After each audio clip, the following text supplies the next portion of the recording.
നൂറനാട് പടനില പരബ്രഹ്മ ക്ഷേത്രത്തിൽ ശിവരാത്രി മഹോത്സവത്തിന്റെ ഭാഗമായി കാവടി ഘോഷയാത്ര നടത്തി. നിരവധി ഭക്തരാണ് കാവടി ഘോഷയാത്രയിൽ പങ്കെടുത്തത്.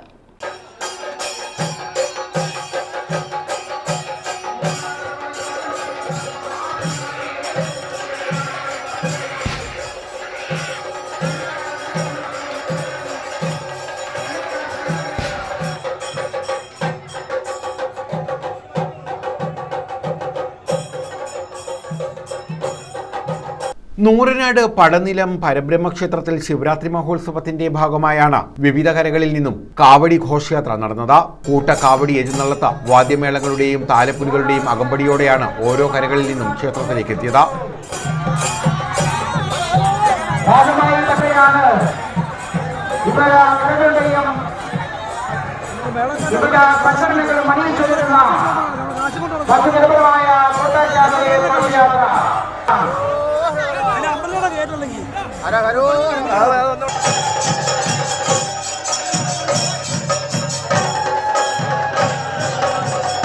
ആരംഭിച്ച തപ്പുതാളത്തിന്റെയും തകിൽമേളത്തിന്റെയും പഞ്ചവാദ്യത്തിന്റെയും പഞ്ചാരിമേളത്തിന്റെയും മുത്തുകുടയുടെയും അമ്മമേളത്തിന്റെയും അകമ്പടിയോടുകൂടിയുള്ള ഭക്തിസാന്ദ്രമായ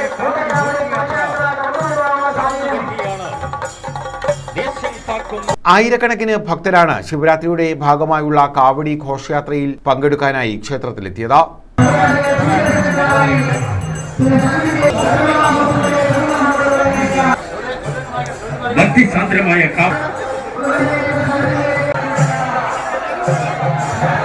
ന്യൂസ് ബ്യൂറോ, ചാരുമൂട്.